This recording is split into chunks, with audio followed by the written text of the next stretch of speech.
우선 만나뵙게 돼서 반갑고요. 제 이름은 여기 나와 있는 대로 조영남이고요. 가수 이름하고 똑같습니다. 그리고 제가 근무하는 데는 여기 서울대학교 국제대학원입니다. 아시는 학생들은 아시겠지만 서울대학교 국제대학원은 학부가 없고 대학원만 있습니다. 석사, 박사. 그래서 이제 소위 국제화 전문 인력 양성하는 데고요. 거기서 제가 지금 교수가 된 지는 올해가 13년째입니다. 그리고 저는 전공이 정치학입니다. 정치학이고 비교정치학을 하는 사람이고 주로 하는 거는 이제 중국 정치 외교입니다. 그리고 저는 학부를 서울대학교 동양사학과를 나왔습니다. 그래서 근현대사가 제 전공이었고 그러다 보니까 지금까지 중국 공부를 한 30년 하고 있습니다. 잘하는 건 아니고요. 열심히 노력을 하고 있습니다. 참 오늘 방학인데도 제가 올해 지금 하는 금요 강좌 제 기억으로는 5번째 하고 있습니다. 이렇게 매번 학생들 만나는 게 저는 굉장히 즐겁습니다. 왜냐하면 학자로서 자기가 공부한 거를 다른 사람과 공유할 수 있다는 거는 이거 특권이거든요. 그래서 굉장히 기쁘게 생각하고요. 근데 중요한 건 제가 기뻐서는 안 돼요. 여기 오신 학생들이 기뻐야 되거든요. 특히 지금 방학인데 이렇게 나와준 학생들을 어떻게 하면 즐겁게 해줄까? 근데 또 즐겁기만 하면 안 되죠. 또 유익해야 됩니다. 그래서 제가 오늘 강의는 최대한 열심히 부족하면 노력해서 유익하고 즐겁게 해드리겠습니다. 근데 이거 보시면 재밌을 것 같아요? 네. 큰일 났네. 기대를 안 하고 들으셔야 제가 조금만 해도 반응이 있는데 재밌을 것 같으면 안 되는데. 하여튼 최대한 재밌게 할 거고요. 그리고 다른 이전에 있었던 분들이 하셨듯이 저는 워낙 사실 그냥 2시간 쭉 하는데 힘드실 것 같아서 50분 하고 10분을 좀 쉬겠습니다. 그리고 다시 하고 할 거고요. 물론 중간에 필요하시면 나가셔도 되고요. 안 들어오셔도 됩니다. 저는 관리 안 하니까. 이걸 하기 전에 제가 매번 이렇게 강의를 할 때마다 간단하게 여기 계신 분들, 제가 알기로는 오늘 수강생의 한 90% 정도 학생인 걸로 알고 있거든요. 그래서 그냥 편하게 학생이라고 이제 부르겠습니다. 혹시 학생이 아니신 분은 오늘 2시간만 학생이 되십시오. 학생이라고 부를 거고요. 그래서 한번 간단하게 이렇게 뭘 여쭤보고 좀 시작할까 합니다. 제가 중국 전문가로서, 중국 연구자로서 그냥 여기 계신 학생들이 우리나라 학생을 대표하진 못하겠지만 그래도 제가 볼 때 가장 열심히 하는 학생이에요. 우리가 방학 때도 열심히 해서 공부하고. 그래서 우리 열심히 하는 학생들은 이 중국 문제와 관련해서 어떤 생각을 갖고 있나 궁금해서 물어보는 겁니다. 그냥 이렇게 직접 학생한테 이렇게 호명해서 묻지는 않을 테니까 손만 들어주면 되거든요. 그래서 3가지 질문입니다. 첫 번째, 보니까 참 중국이 중요해지고 그리고 앞으로 먹고 사는데 내지는 자기가 여러 가지 활동을 하는데 이게 중국어가 좀 필요하다. 그래서 현재 중국어를 배우고 있거나 배워야 될 필요성을 강력하게 느낀다. 이게 1번이에요. 2번은 중국이 잘 나가는 건 맞지만 그래 영어 정도면 됐지 굳이 내가 중국어까지 신경 쓸 필요 있느냐. 이게 2번. 1번에 동의하는 학생 한번 손 들어봐 주실래요? 중국어가 진짜 필요하고 된다라면 배우고 싶다. 번쩍 들어봐 주십시오. 꽤 많네요. 좋습니다. 그럼 2번, 필요 없다. 좋습니다. 대충 필요하다가 5분의 4. 필요 없다가 5분의 1입니다. 두 번째 질문입니다. 중국의 부상과 관련되는 겁니다. 부상이라는 건 떠오른다라는 거죠. 그래서 Rise of China, 중국이 떠오르는 걸 얘기하는데 질문입니다. 학생들 어떻게 판단하나? 1번, 중국은 지금까지는 잘해왔는데 앞으로는 여러 가지 국내의 문제 이런 거로 인해서 중국이 아시아 지역의 강대국인 건 맞지만 세계 강대국은 못 된다. 여기 1번. 2번. 아니다. 중국이 30년 동안 잘했듯이 앞으로도 잘해서 앞으로 10년 내지는 20년 후에는 미국을 능가하지 못하겠지만 미국과 견줄 수 있는 세계 강대국이 될 것이다. 이게 2번입니다. 1번. 세계 강대국이 못 될 거다라고 생각하시는 학생 한번 손 들어봐 주세요. 중국에 대한 전망입니다. 좋습니다. 한 10분 정도. 한 15명. 된다. 손 들어봐 주세요. 이거 볼 필요도 없는 압도적입니다, 이거는. 거의 여기 계신 분들의 90% 이상이 된다라고 판단하시는 것 같아요. 마지막, 3번째 질문입니다. 그럼 한국은 어떻게 되느냐는 거예요. 한국은 어떻게 되느냐. 중국의 부상에 대한, 이건 전 세계 학계의 화두입니다. 전 세계 학계의 화두예요. 즉, 중국의 부상이 동아시아 지역 질서, 더 나아가서는 세계 질서에 어떤 영향을 미칠 것인가. 그걸 응축시키면 어떻게 될까요? 여태까지는 미국이 유일한 초강대국이었었죠? 슈퍼파워였었잖아요. 그래서 미국 주도의 세계 질서가 중국의 부상에 따라 어떻게 변할 것인가. 이게 세계 정치학뿐만 아니라 경제학 등등 핵심 이슈입니다. 또 하나의 이슈가 국가별로 달라져요. 한국은 어떻게 할 것인가 하는 거예요. 특히 지금 나타나는 현상이 어떤 거냐면 이 동아시아 지역을 놓고 본다라면 초유의 사태예요. 초유의 사태. 미국과 중국뿐만 아니라 일본까지 있죠. 거기다가 군사적으로는 러시아도 강대국입니다. 그래서 4개의 강대국이 지금 각축을 벌이고 있어요. 자, 이것과 관련해서 한국은 어떻게 될 거에 가는데 질문입니다. 중국의 부상에 대해서. 첫 번째, 중국의 부상은 한국에게 기회도 갖다 주지만 위기다. 그 위기라는 것은 어떤 분이 얘기했듯이 경제적으로는 한국은 샌드위치다. 군사안보적으로는 중국의 부상에 따라 한반도의 통일뿐만 아니라 이런 게 힘들어질 수 있다. 따라서 중국의 부상에 대해서 한미 동맹뿐만 아니라 필요하다라면 일본과도 협력을 해서 중국의 부상을 견제하는 게 한국의 바람직한 정책이다. 이게 1번입니다. 이게 한국의 보수적인 견해예요. 보수적인 견해. 2번. 아니다. 중국은 위험 요소도 있지만 중국의 부상은 한국한테 기회다. 따라서 중국의 부상에 대해서 견제할 것이 아니라 최대한 협력해야 된다. 물론 한미동맹을 유지한다는 전제하에서. 따라서 한미일이 군사적으로 중국을 견제하는 건 타당하지 않다. 가능하지도 않고 바람직하지도 않다.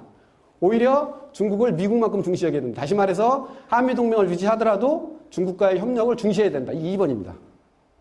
이해하시겠죠? 이번에는 거꾸로 물어보겠습니다. 학생들의 입장에서는 1번 정책과 2번 정책 중 어떤 게 한국의 정책이 되는가? 2번 먼저 한번 손들어봐 주실래요? 즉 한미동맹을 전제로 해서 중국과 협력하는 정책을 취해야 된다. 손을 좀 번쩍 들어봐 주십시오. 예, 좋습니다. 아니다. 한미동맹을 중심으로 해서 견제하는 중심으로 정책을 펼치는데 1번 손 들어봐 주십시오. 예, 이것도 압도적입니다. 협력 위주로 가야 협력 중심의 정책을 펼치는 한 5분의 4 정도 되고요. 견제해야 된다는. 그럼 여기 계신 분들은 주류의 견해가 어떤 거냐면 앞으로 중국어는 영어 못지않는 중요한 언어가 될 거라고 판단하고 있고요. 동시에 중국은 앞으로 10년 후에 미국에 버금가는 세계 강대국이 되며 동시에 한국은 그것에 대하여 견제가 아닌 협력 위주의 정책을 펴야 된다라는 게 주류의 견해입니다. 대체적으로 그래요. 제가 이번 주에 지난주에도 사실 다른 데 특강했었고 이번 주에도 다른 데 교사 연수 특강을 했었습니다. 그 선생님들도 거의 비슷한 생각을 갖고 있어요. 여러분하고 지금 했던 거랑 크게 다르지 않고요. 그렇다면 여러분이 갖고 계신 그런 판단이 저랑 같이 2시간 동안 같이 공부하고 나서도 그 판단이 유지되는가 한번 좀 생각해 보시기 좋습니다. 자, 그럼 오늘 주제로 넘어가겠습니다. 이제 작년에 이제 동아시아의 권력이 바뀌었거든요. 정부가 바뀌었습니다. 한국은 박근혜 정부가 출범했죠. 그죠? 일본은 아베 정부. 지금 다보스 포럼에서 또 한 건 했어요. 어제 다보스 세계 경제 포럼입니다. 그리고 중국은 누가 등장했습니까? 시진핑 정부가 등장했습니다. 러시아는 그 전년도에 푸틴 정부가 다시 등장한 거죠. 그래서 그 다음에 오바마 미국은 재선한 거죠. 이렇게 해서 새로운 정부가 출범했고, 그리고 중국은요 기본적으로 국가 및 당의 그런 임기가 5년입니다. 그리고 별일 없는 한, 즉 건강상의 문제나 이런 게 아니면 2번을 하게 돼 있습니다. 따라서 중국은 앞으로 시진핑 정부가 언제까지 집권하는 거예요? 2022년 20차 당대까지 합니다. 그래서 오늘 하는 얘기는 앞으로 최소한 10년 동안 해당되는 얘기예요. 그런데 재미난 게 시진핑 총서기가 처음에 공산당 총서기로 당선된 다음에 한 첫 번째 대외 활동이 뭐냐면 나머지 6명의 정치국 상무위원과 같이, 즉 중국을 통치하는 사실상의 대통령 및 준대통령이라고 할 수 있는 7사람이 한 첫 번째 대외 활동이 이겁니다. 천안함문 광장 바로 오른쪽이 인민대의당, 우리 식으로 하면 국회의사당이고요. 그 다음에 왼쪽이 혁명박물관이에요. 거기에서 중국 중의 길이라는 특별 전시를 했었고, 거기에 시진핑 총서기가 다른 분들하고 방문을 하면서 쭉 돌아보면서 유명한 연설을 합니다. 그게 무슨 연설이냐? 중국의 꿈연설이에요. 마치 루터킹 목사가 1962년인가 3년인가에 혹시 읽어본 학생 있을 거예요. I have a dream. 나는 꿈이 있어요. 논조가 거의 그래요. 저는 루터킹 목사의 나는 꿈이 있어요라는 걸 고등학교 때 읽었습니다. 영어 공부하느냐고. 명연설이에요. 케네디 연설 못지않은 그 1960년대 미국을 대표하는 아주 명연설 중에 하나입니다. 나는 꿈이 있어요를 시작하는 쭉 유명한 연설인데 그 연설입니다. 그 연설에서 하이라이트만 제가 따온 겁니다.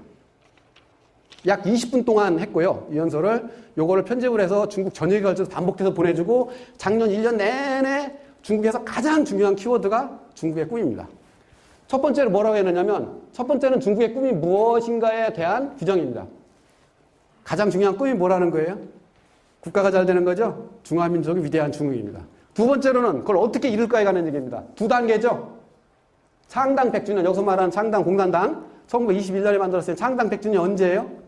2021년. 그래서 공산당 창당 100주년이 되는 그때 이루어야 될 1단계 꿈. 그 다음에 2단계는 건국 100주년. 2049년에 이루어지는 꿈. 이렇게 해서 얘기를 했습니다. 질문이죠. 그래서 지금 말씀드렸듯이 중국의 꿈은 이런 겁니다. 근데 한번 생각해 보세요. 전 세계 국가 중에서 자기 나라의 이름을 걸고 꿈을 얘기하는 나라가 있었나? 한국 코리안 드림이라는 말 들어보셨죠? 혹시 못 들어보셨어요? 코리안 드림. 한국의 꿈이라는 뜻인데 어떤 맥락에서 나왔는지 그 코리안 드림이란 말은 한국에 있는 외국 노동자들이 지금 현재 몇 명이라고 좀 들으셨어요? 대략 100만 명입니다. 100만 명. 100만 명이죠. 그래서 한국의 개인의 성공 및 발전을 위해서 찾아와서 일하는 내지는 공부하는 그런 사람들이 늘어나면서 코리안 드림이라는 얘기를 쓰고 있죠. 근데 그건 우리만 쓰는 거지 보편적인 용어가 아니에요. 지금까지 우리가 알고 있는 그 나라의 이름을 걸고 꿈을 얘기한 나라는 딱 하나밖에 없었어요. 어디입니까 그게? 아메리칸 드림이에요. 아메리칸 드림. 그런데 중국이 드디어 전 세계를 향해서 중국의 꿈을 얘기합니다. 중국말로는 중국梦, 영어로는 Chinese Dream 이렇게 번역해요. 중국梦이렇게 얘기해요. 이건 완전히 새로운 겁니다. 드디어 미국 다음에 중국이 전 세계를 대상으로 해서 중국의 꿈을 얘기한다. 그래서 지금 말씀드렸듯이 이 중국의 꿈은 제가 보니까 두 가지가 있어요. 하나는 추상적인 슬로건이에요. 2049년에 어떻게 될 것인가? 어떻게 알아요, 그걸? 중화민족의 위대한 중국이라는 게 뭐예요? 이게 무슨 뜻이에요? 이걸 좀 더 세부화시킨 게 뭐냐면 국가는 부강해지고 민족은 진흥하고 인민은 행복하다. 이건 굉장히 추상적이죠? 손에 잡히는 게 없어요. 그래서 이건 우리는 말할 수가 없어요. 그런데 또 하나가 이게 있다고 그랬죠? 이거는 제가 볼 때 추상적인 슬로건이 아닙니다. 정책 프로그램이에요. 전면적 소강사의 건설론이라는 겁니다. 그렇다면 중국이 꿈이 실현될 것인가 어떤가, 더 나아가서는 현재 중국이 뭘 하고 있는가를 이해하려면 이걸 분석해 보면 되겠죠? 바로 저거를 하려고 하는 겁니다. 저걸 하려고 하는 거예요. 그래서 도대체 중국의 꿈을 달성시킬 2050년까지는 아니더라도 2020년까지 중국은 구체적인 정책 프로그램이 있는가? 있다는 게 뭐냐라는 걸 설명드리려고 합니다. 두 번째로는 설사 프로그램이 있다고 하더라도 그걸 추진할 수 있는 지도력이 있느냐 없느냐 문제죠? 제 아들 놈이 고등학교 1학년입니다. 곧 2학년 올라가요. 방학 시작하자마자 열심히 계획을 짜요. 3일 지켜요. 그 다음부터는 계획은 계획이고 내 생활은 내 생활. 아주 독창적이고 창조적이고 아무리 청사진이 있어도 그걸 끌어갈 수 없는 리더십이라면 안 되죠? 그래서 두 번째로 간단하게 도대체 앞으로 중국을 10년 동안 끌어갈 시진핑 총석이 리커창 총리로 대비되는 그리고 중국의 장관들, 지방의 성급 성자이나 당서기들 다 5세 대주도 됩니다. 그들은 누구있냐? 어떤 지도력을 갖고 있냐? 이걸 설명드릴 겁니다. 그리고 제가 분석한 전망. 이게 오늘의 구성입니다. 이렇게 말씀드릴 거고요. 그리고 그 전에 중국은요, 중국의 꿈을 얘기할 때 의식적으로 아메리칸 드림을 상정하고 얘기한 겁니다. 아메리칸 드림이라는 얘기 들어보셨죠? 이거 못 들어본 사람 없을 거예요. 거의 들어봤어요. 저 때도 들었었어요. 저 때도. 제가 나이는 몇 살 안 먹었는데 1971년이 제가 초등학교 1학년이었어요. 1971년이 초등학교 1학년이었었고 70년대 중반인데 그때 선생님들이 뭐 초등학교 3학년, 4학년 뭘 알아요? 근데 그러는 거예요. 여러분도 열심히 공부해서 훌륭한 사람이 돼야 됩니다. 라고 얘기하는데 하면서 그래요. 훌륭한 사람이 되려면 열심히 공부해서 미국 가서 공부하라. 미국 가서 공부하면 돼. 미국 가서 열심히 공부해서 훌륭한 사람 되라. 근데 어렸을 때 그랬어요. 저 시골에 있었는데 도대체 내가 훌륭한 사람 되는 것과 미국 가서 공부하는 것과 무슨 상관이 있는 거예요? 그리고 항상 예를 들면 그 선생님이 예를 들어 지금도 기억하고 있는데 자기 학생 중에 자기가 가르쳐준 사람 중에 가장 훌륭하게 잘 된 사람 중에 예로 항상 드는 게 미국 가서 뭐 하는 사람. 내지는 미국 가는 사람. 이미 그건 뭘 보여주느냐? 70년대까지, 그 지금부터 한참 오래전이죠? 여러분 안 태어났을 때일 거예요. 태어났나? 아닐 거예요. 그때서부터 이미 한국 사람 머릿속에 미국은 어떤 땅이라는 생각이 있는 거예요? 기회의 땅이라는 거죠. 그래서 이 아메리칸 드림은 제가 분석해보니까 두 가지로 구성돼요. 내용은 하나가 뭐냐? 여기 써놓은 거예요. Land of Opportunity, 기회의 땅. 즉, 이건 어떤 꿈이냐면요. 미국을 건국한 사람들이 어떤 사람입니까? 유럽의 상류층이었었어요? 아니죠? 유럽의 중하층이에요. 즉, 유럽 사이에서 살기 힘들거나 이랬던 사람들이 미국을 건넌 거예요. 그래서 유럽 중하층들에게 아, 여기 힘든데 새로운 기회의 땅이 있다. 가보자. 그래서 처음 나온 게 19세기 중반 후반부터 시작해갖고 아메리칸 드림이 나오기 시작했습니다. 출세의 기회의 땅. 누구나 다 열심히 하는 사람은 가서 한번 성공신화를 써보자 라는 게 아메리칸 드림의 첫 번째입니다. 그게 70년대 바로 저를 가르쳤던 초등학교 선생님이 생각도 있었고 실제로 그 당시도 그랬어요. 그런데 그게 1960년대 미소 냉전이 심화되면서 하나가 더 추가돼요. 그게 뭐예요? 자유의 땅이라는 개념입니다. 자유의 땅. 그리고 저거 미국은 자유의 땅이다. 소련은 무슨 땅이에요 그러면? 억압의 땅, 독재의 땅 그런 거죠.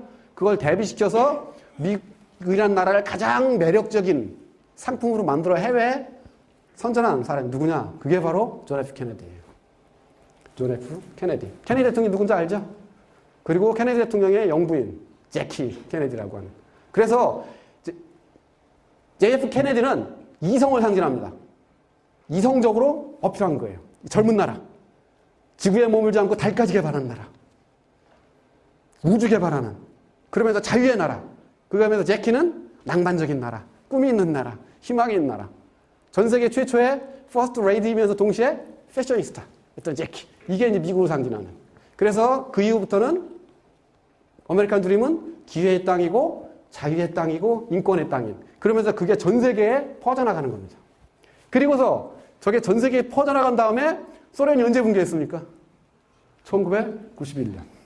아메리칸 미국인의 꿈이 아니라 전 세계의 꿈으로 확장되기 시작하면서 전 세계의 인재들이 글로 가고 전 세계에 사업하는 사람이 몰려가고 그리고 30년 후에 말 그대로 팍스 아메리카나 미국의 평화, 미국 지배체제가 만들어졌습니다. 지금 중국이 중국의 꿈을 얘기했습니다. 30년이 어떻게 될까요? 40년이 어떻게 될까요? 내지는 중국 공산당이 선언한 2049년. 2049년은 지금부터 몇 년 후죠? 한 35년쯤 후되죠? 어떻게 될까요? 팍스 시니카. 내지는 한문으로는 신중화질서라고 그래요. 중국에 의한 평화체제가 만들어질 것인가? 그게 오늘의 키 리서치 퀘스천입니다. 머릿속에 담고 한번 들어보세요. 자, 이렇게 해서 준비가 됐습니다. 그 전에 여러분 중국에 대해서 잘 아는데 제가 간단히 강의에 필요하기 때문에 중국에 대한 몇 가지만 소개하고 넘어가겠습니다. 간단하게. 뭐 중국 얘기만 갖고서 2시간 할 수 있어요. 그게 훨씬 더 재밌을 수가 있어요. 먼저 인구가 13억 5천만 명. 근데 지난주에 중국 통계국에서 2014년 통계를 새로 냈어요. 그래서 인구가 1,000만 명이 늘었어요. 13억 6천. 도시 인구도 1%가 더 높아졌어요. 53%. 그 다음에 전체 56개 민족으로 구성됐는데 여기서 중요한 게 뭐냐? 저한테는 질문. 중국은 소련처럼 민족 분열 안 일어납니까? 소련은 분열 일어나면서 러시아랑 남욱이 12개 공화국으로 분화됐죠? 중국은 그럴 가능성이 없습니다. 여러 가지 이유가 있는데 그 중에 하나가 뭐냐? 한족과 소수민족 비율이 한족이 91.5%고요. 소수민족은 8.5%밖에 안 돼요.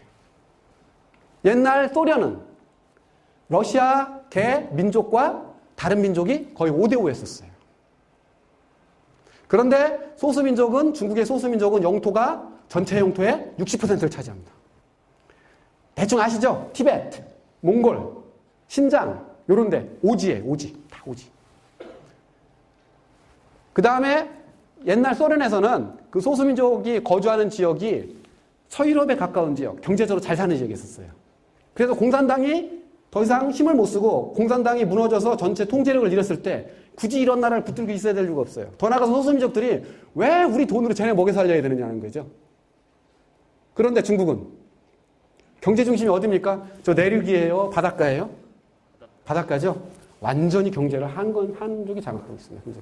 티베트 같은 데는 중앙정부에서 보조를 안 해주면 살 수가 없어요. 경제적으로 안 됩니다. 그래서 이렇게 다민족 국가이지만 중국이 붙는다는 가능성은 극히 낮습니다. 동시에 도시화율이 굉장히 중요해요. 53%인데 보통 중국의 정도의 경제 수준이면 도시화율이 80% 정도까지 가야 됩니다. 75에서 80. 그만큼 중국이 산업화는 됐는데 도시화는 안 됐다는 얘기죠. 즉 세계 평균 내지는 일반적인 격차가 거의 20, 30%가 납니다. 이게 무슨 얘기냐? 중국의 무한한 잠재력을 얘기해 주는 거예요. 그래서 중국에서는 1, 2% 성장률 높이는 게 크게 큰 문제가 아니에요. 1%의 도시화만 이루더라도 1년에 4조 인민폐에서 5조 인민폐가 는다고 그래요. 4조 인민폐면 대충 곱하기 200 하면 한국 돈입니다. 200조. 그리고 재정적 여력이 있기 때문에 필요하다고 할 수 있어요. 자, 면적 넘어가겠습니다. 성장률. 이게 중국의 자랑이에요. 1978년에서 2012년까지 연평균 9.8%. 그냥 10%씩 성장한 거예요. 10%. 전 세계에 이렇게 성장한 케이스는 30년 동안 10% 성장한 케이스가 없어요. 10년 정도씩은 저 정도 한 케이스는 있어요. 한국, 대만, 일본. 근데 결정적인 차이가 있어요. 뭐냐? 인구가 달라요. 중국이 개혁개방을 시작했던 게 1978년이거든요. 그때 인구가 얼마였느냐면 9억 6천이었었어요. 즉 10억이 넘는 인구가 30년을 10% 성장한 건 없어요. 그럼 한국이 고도 성장할 때가 언제냐면 5.16 군사쿠데타 이후에 제1차 5개년 개혁을 본격적으로 시작한 게 1962년 무렵이거든요. 그때부터 제1차 5.1 쇼크가 오는 78년 요전까지, 73년 이전까지 약 10년 동안 한 8, 9% 정도 성장했어요, 매년. 근데 그 당시 한국 인구가 3천만 밖에 안 됐어요. 지금 5천만이죠, 5천만. 일본도 1951년, 53년 샌프란시스코 평화조약 이후에 한국전쟁 이후에 제1차 5.1 쇼크 이제 20년 동안 비약지로 성장했어요, 일본이요. 비약지로 성장했습니다. 근데 그 당시 지금 인구는 일본 1억 3천이거든요. 근데 그 당시 일본 인구는 8천만, 9천만, 1억이 안 됐어요. 즉 10억의 인구가 매년 10%씩 30년 한다는 인력상이 없는 겁니다. 이게 현재의 중국을 있게 하는 거예요. 그리고 그게 이제 드디어 세계 2위 경제 규모로 했다가 작년이 8조 3,500억.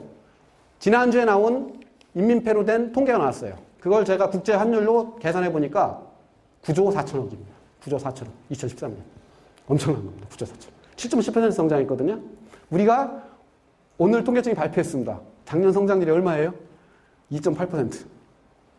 2.8%고요. 2012년 한국의 GDP가 1조 1,300억인가 그렇습니다.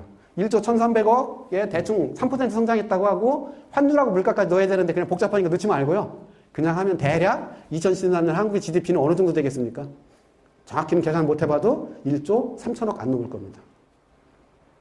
중국은 근데 얼마예요? 9조 4천억이에요. 달러 베이스로 된 거 정확히 나오려면 올 5월이나 6월 가야 됩니다. 엄청난 겁니다.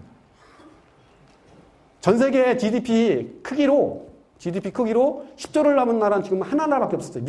미국이 16조거든요. 16조 달러인데 드디어 이제 중국이 올 상반기면 10조 클럽 넘어갑니다. 이게 무슨 의미인지 아세요? 더 이상 다른 나라 신경 쓸 거 없다는 얘기예요. 10조 정도 되면 중국이 뭐 수출에 의존하고 있다 다 있는 얘기예요. 지금 중국 경제 성장률에서 수출이 하는 기여도는요. 마이너스거나 1, 2%밖에 안 돼요. 즉 수출이 중요한 게 아니에요. 이 말은 중국이 일본에 대해서 세게 나갈 수가 있어요. 지금 아쉬운 건 일본이지 절대로 중국이 아닙니다. 옛날 중국 GDP 사이즈가 지금으로부터 한 20년 전 1조 달러, 2조 달러 될 때 있잖아요. 그때는 그냥 일본과의 관계가 전전긍긍해요. 지금 그럴 필요 없어요. 누가 아쉬운가 한번 보자라는 거죠. 실제로 그렇습니다. 지지난주에 일본 전국경제연합회 한국 전경련 비슷한 게이달리엔이라는 게 있거든요. 거기에 새로운 회장이 선출됐어요. 그 사람의 일성이 뭐냐? 일본 정부 중국과 잘 지내라는 거예요. 굉장히 심각한 타격이 있습니다. 일본 기업들이. 무럭무럭 서져나가는 세계의 시장이 바로 옆 동네에 있는데 그걸 지금 놓치고 있잖아요. 특히 일본처럼 지금 아베노미스 저는 실패할 거라고 좀 판단하는 사람이에요. 저 오래 못 갑니다. 저렇게 지금 5조 N을 풀어서 지금 계속 하려고 했는데 성장이 받쳐주지 못하면 저 오래 못 가거든요. 근데 일본 시장이 자체가 한계가 있기 때문에 결국은 해외 시장을 개척해야 되는데 해외 시장에서 바로 옆에는 한국 시장을 놔두고 근데 그걸 지금 정치적인 문제로 지금 활용이 안 되고 있죠. 한중일 지금 정상회의도 지금 중단됐어요. 한중일 FTA 지금 못하고 한중만 지금 하고 있고요.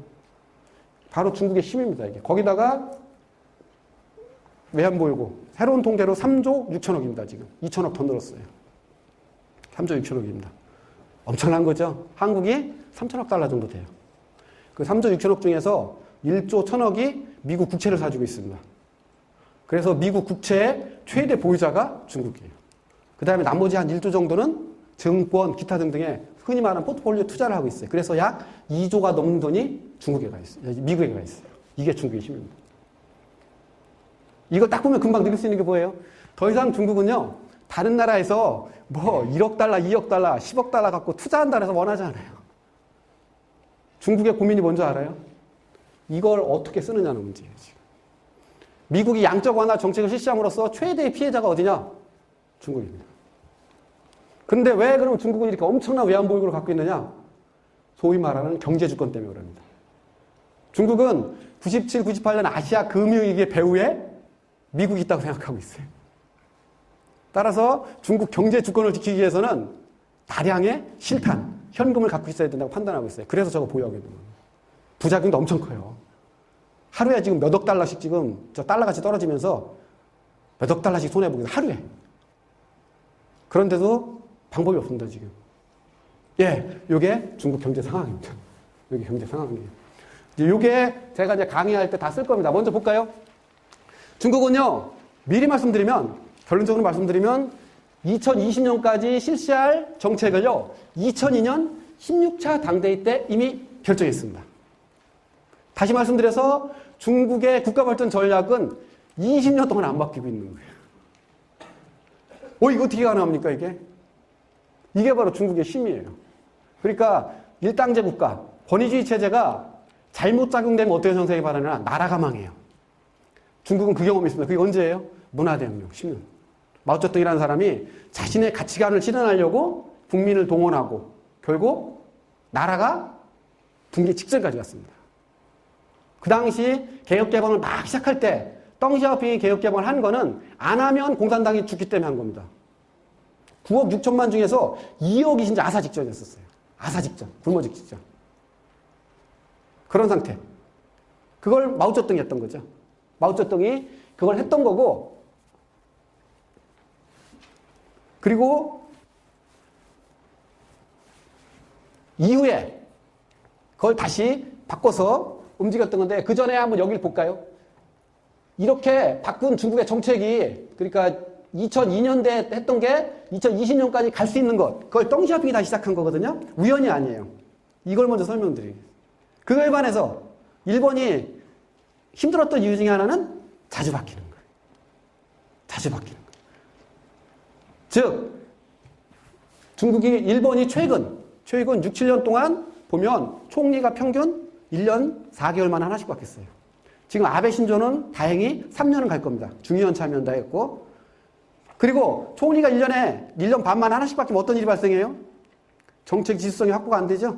근데 중국은 이게 가능해. 왜 그러냐? 이것 때문에 그래. 이거는.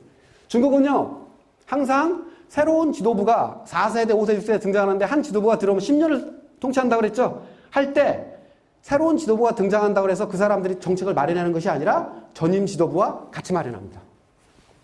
실제로 그래요.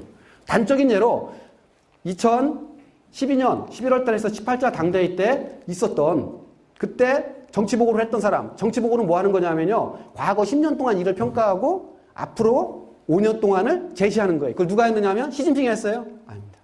후진타오가 했습니다. 즉 물러나는 사람이 자기 업무 다 평가하고 새로운 거 제시해놓고 가는 거예요. 작년에 12기 전국인민대회 1차 회의 할 때 정부 업무 보고 동일한 거거든요. 총리가 했는데 누가 했느냐? 원자버거가 했습니까? 리커창이 했습니까? 여러분 잘 모르실 거예요. 상관없어요. 원자버거가 했어요. 그래서 새로 등장하는 정부의 정책은 이전 지도부와 몇 년 동안 상의해서 결정합니다. 따라서 새로운 지도부가 등장했다고 해서 정책이 바뀌는 게 아닙니다. 그 다음에 또 재밌는 게 이거예요. 권력 승계하고 정책 결정을 분리시킵니다. 중국은 아직도 5개년 계획이 있어요. 그래서 시진핑이 권력을 잡은 것은 언제 했느냐면 2012년 18차 당대회였었는데, 중국이 2011년부터 15년까지 추진할 사회경제 계획은요, 2011년에 이미 확정이 됐어요. 즉 새로운 지도부가 등장하기 전에 중요한 정책을 다 결정해 놓은 거죠. 그러니까 새로운 지도부가 들어오면 최소 2015년까지는 이거는 전국인민대표자랑 우리의 국회이기 때문에 여기서 통과하면 법적 효력이 있어요. 집행해야 되는 겁니다. 따라서 중국의 경우는 권력 승계와 관련해서 권력 투쟁은 있지만 노선 투쟁이 자리 다툼이에요. 자리 다툼. 따라서 바뀌지가 않아요. 그 결과 2002년 16차 당대회 때 결정된 이것이 요번에는 새로운 걸 결정한 게 아니라 중간 점검하면서 2020년까지 가는 겁니다. 이거를 저는 2020 프로젝트라고 불러요. 2020 프로젝트. 한국은 어떻습니까? 정책이 얼마나 지속되는 것 같아요? 그러면 선진국은 어떻게 되는 것 같아요? 제가 자꾸 이렇게 하면 독재 찬양하는 거 그렇지 않아요. 선진국은 합리적이에요. 제가 말한 선진국, 정치적 선진국. 예를 들어서 영국의 정부 중에서 가장 보수적이면서 힘을 썼던 게 노동당 정부 중에서 마가렛 세처라고 들어보셨죠? 철의 여인이라고 부르는. 그리고 마가렛 세처가 영국을 경제로 활성화시키기 위해서 그 전에 IMF 관리체제까지 갔었어요. 영국도요. 노동당 정부 시절에. 그걸 막기 위해서 마가렛 세처가 굉장히 보수적인 정책을 폈다고 그래요. 그럼 질문. 영국의 양대 정당인 노동당과 보수당이 있는데 노동당에서 보수당으로 정부가 넘어갔을 때 정책 변화가 얼마나 큰가? 정책 변화가 얼마나 큰가를 보여줄 수 있는 게 여러 가지지만 가장 중요한 지표가 뭐가 있냐는 줄 아세요? 정부 예산의 변화예요. 정책은 예산이 없으면 안 되잖아요. 그죠? 그러면 예산이 어떻게 바뀌나 보면 되는데 마가렛 세처 정부로 옮겨가서 봤자 정부 예산의 변화는 15%밖에 없어요. 그건 무슨 얘기예요? 85% 변화가 없는 거예요. 실제로 선진국은 그렇습니다. 즉 선진국이 아무리 보수당과 진보정당이 내지는 자유주의 정당이 정권교체를 한다고 하더라도 정책의 80%에서 90%는 안 바뀌어요. 왜? 누가 집권하더라도 이 권력은 내 게 아니에요. 우리 당 게 아니라 전체의 거죠. 토론을 통해서 소통을 통해서 가장 합리적인 정책을 만들어서 추진하는 겁니다. 그렇기 때문에 민주주의일수록 정책 변동이 없어요. 하나의 예를 들어볼게요. 오바마 정부. 오바마 정부 집권 2년 차죠. 그죠? 그럼 오바마 정부가 부시 정부랑 다른 게 뭐가 있어요? 뒤집어서 오바마 대통령이 딱 물러난다고 했을 때 오바마가 이거 내 거다. 우리 민주당 정부, 진보적인 정당이 한 거다라고 자신 있게 얘기할 수 있는 정책이 뭐가 있는 것 같습니까? 딱 하나 있어요. 그게 뭐예요? 오바마 케어. 왜 이래 뭐. 미국 3억 인구 중에서 의료보험이랑 완전히 사각지대에 있는 게 4천만 명이에요. 그 사람들에게 어떤 형태의 의료보험을 준 게 그게 바로 오바마 케어. 그건 민주당의 수건 사업이에요. 그거 한 거밖에 없어요. 나머지는 없어요. 근데 그것도 지금 잘못하면 껍데기에만 남을 수도 있어요. 얼마나 가입하느냐에 따라서 일정 수 이상이 가입을 안 하잖아요. 그럼 자동 폐기되거나 껍데기가 돼버려요. 돈이 안 돼서. 그거 하는 과정 기술적인 문제가 있다는 아시죠? 컴퓨터 이거 안 되고. 그러니까 오바마 같은 경우는 민주당 정부 입장에서는 오바마 케어는 놓으면 안 돼요. 그거 놓으면 이제 곧 지금 선거 시작되거든요. 곧 주지사 선거 시작하고 뭐 시작하고 대통령 선거 시작될 때 잃어버린 8년이 돼버려요. 그것마저 놔버리면. 이해하시겠어요? 그러니까 지금 끝까지 오바마도 양보 안 하는 거예요. 8년 동안 한 게 아무것도 없어요. 이게 무슨 얘기냐? 선진국은 그런 식으로 정책의 연속성을 확보해 갑니다. 이건 선진국 방식. 중국의 방식은 이 방식으로 정책의 연속성을 확보합니다. 그래서 소개해 드릴 겁니다. 그러면 10년 전에, 지금부터 2002년에 어떤 정책을 폈느냐? 가장 기본적인 게 앞으로 중국이 맞이하게 될 20년은 어떤 세상인가를 판단하게 되죠? 그거를 현실인식이라고 그래요. 그리고 저기서 제가 인용부로 해놓은 것은 제 말이 아니라 중국 말입니다. 2002년 16대 상대회 때 중국 공산당 공식적으로 그렇게 됐어요. 2020년까지 중국은 전략적 기회를 막고 있다. 두 가지 뜻이에요. 전략적으로 중요하다는 뜻이래요. 중국이 1인당 GDP 1000달러를 넘은 게 2003년인데 1000달러를 넘기 시작하면 들어보셨어요? 중등국 감정이라고? 정확히는요. 중간소득 감정입니다. 1000달러 넘어가기 시작하면 국민들이 온갖 요구를 볼출해요. 억눌려 있던. 이러면서 대개는 그걸 못 벗어나요. 그게 따라서 잘해야 된다는 뜻이에요. 두 번째로는 기획이다라는 건 중국식 표현이에요. 1000년에 한 번 올까만 할 때가 한 중국한테. 왜? 중요한 두 가지 문제가 해결됐어요. 하나가 뭐냐? 문화 대혁명 끝나고서 공산당의 신뢰가 땅에 떨어졌어요. 근데 약 20년 동안 잘해서 국민들이 공산당을 믿어주기 시작해. 동시에 중국의 국력이 높아지기로 해서 더 이상 전 세계 중에서 어떤 국가든 중국을 침략할 국가가 없어. 그럼 뭘 해야 되느냐? 경제 발전에 전념하자라는 거예요. 그래서 기획이다라는 거예요. 이게 그런 뜻이에요. 그래서 앞으로 2010년 동안 완전히 경제 발전에 전념해서 소강사회를 만들자. 그게 10년 전에 결정한 거예요. 그럼 소강사회가 뭐냐? 이것이 바로 덩시아핑의 국민한테 한 약속이에요. 덩시아핑이 누군지는 아시죠? 문화대혁명이 끝나고 나서 있잖아요. 공산당, 덩시아핑이라는 개혁파가 권력을 다시 잡고 나서 국민들한테 그랬어요. 공산당 다시 한 번만 믿어달라. 어? 잘못했다, 문화대혁명. 천하의 동란이고 잘못된 거고 국민들 굶어 죽겠어. 그러나 잘할 테니까 믿어봐 달라 하고서 공산당이 국민한테 약속한 게 3단계 발전 전략이에요. 덩시아핑이 한 약속입니다. 먼저 10년만 달라. 그러면 온포 문제 해결해 주겠다. 온포. 등 따듣고 배부르다라는 거예요. 무슨 뜻이에요? 기아 상태를 면하게 해주겠다라는 거예요. 그리고 저때 덩시아핑이 얘기했던 게 목표로 얘기했던 게 1인당 국민소득 400달러.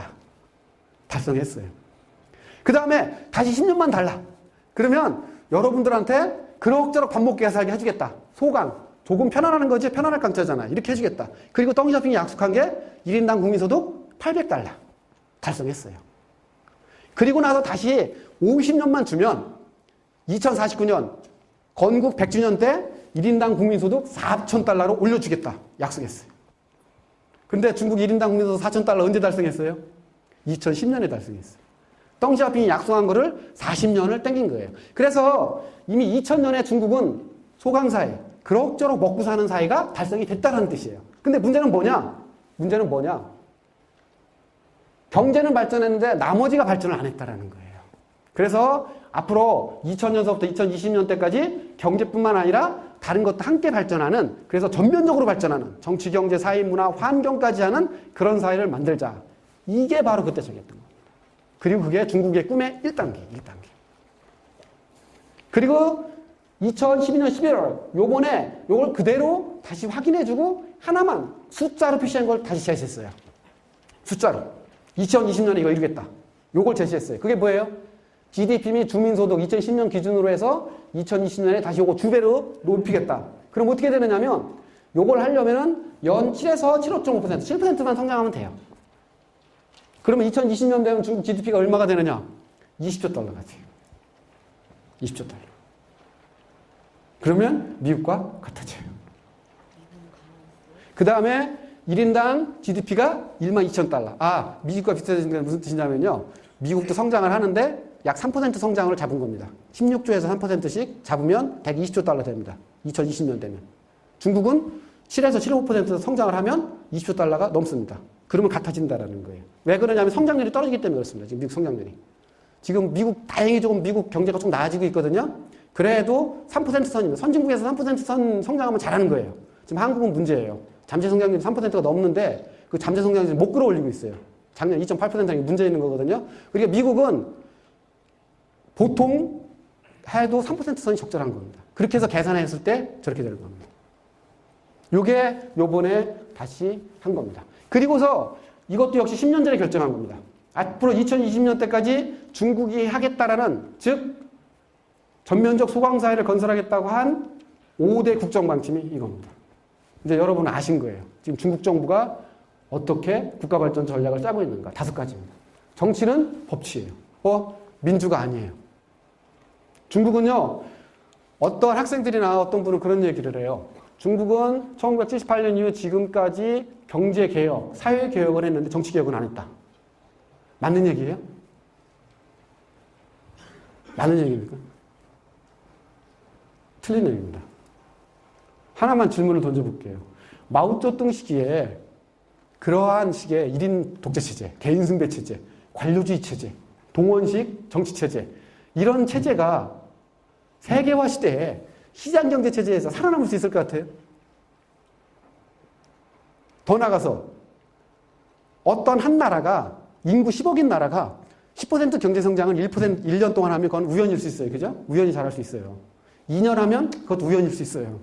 3년 하면 그것도 우연일 수 있어요. 그러나 10% 성장을 10년 한다는 건 우연일 수가 없어요. 그런 정부가 그렇게 경제성장을 할 수 있을까요? 할 수가 없어요.